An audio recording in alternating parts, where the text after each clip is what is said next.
used to oil weapons, and then threw it into a brazier nearby. His large nose now looked red and shiny. The 9-year campaign had taken its toll on him, Boric noticed.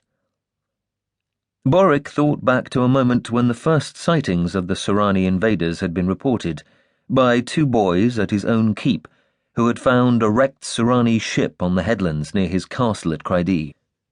Later, word had been brought by the Elven Queen of aliens in the forests that lay between her own Elvendar and the Duchy of Cryde.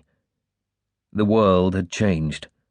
The fact of an alien invasion from another world via a magic gate was no longer a source of wonder.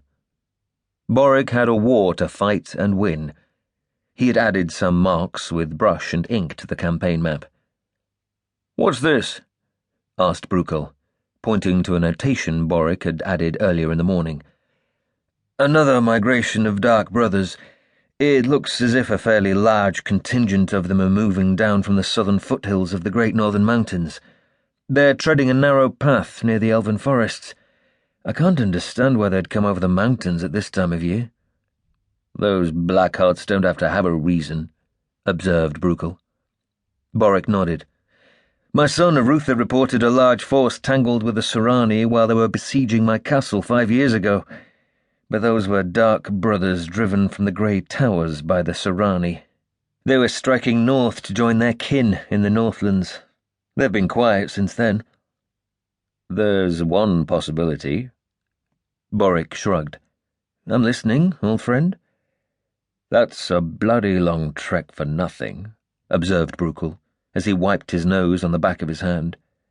"They're not fools." "The Dark Brotherhood is many things, but never stupid," agreed Boric. "If they're moving in force, it's for a reason." "Where are they now?"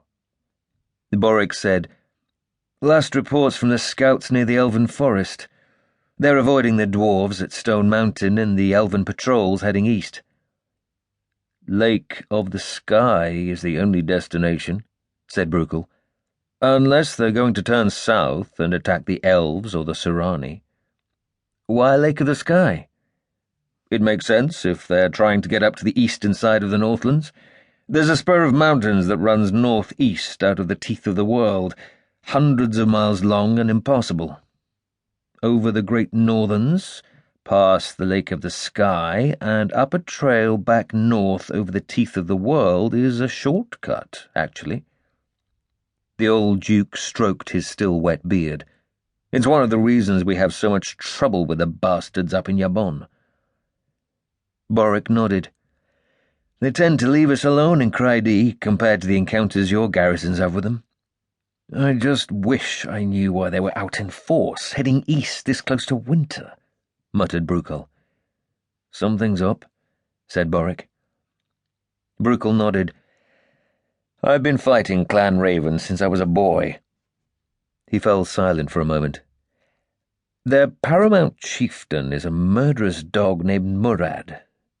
If this bunch from the Northlands is looking to join with him—" "What?" "I don't know, but it'll be bad." Looking over the rest of the map, Brukel asked, "Do we have anyone in that area now?" "Just the garrison forts along the Tsurani front and a few last patrols before winter," Boric replied. Brukel leaned close to inspect each of the small ink marks on the map, then made a sound halfway between a snort and a laugh. "Hartraft." "Who?" asked Boric. "Son of one of my squires, Dennis Hartraft. Runs a company of thugs and cutthroats called the Marauders for Baron Moye. He's up there." "What's he doing?" asked Boric. "The name is familiar, but I don't recall any reports from him."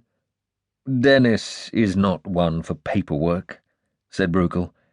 "What he's doing is unleashing bloody murder on the Tsurani. It's personal with him." "Can we get a word to him about this Dark Brothers migration?" "He's an independent. He'll come back to Moye's camp for the winter in the next week or 2. I'll send word to the Baron to get whatever information from Dennis he can." Then Brukel laughed. "Though it would be fitting for him and Clan Raven to tangle if it comes to that." "Why?"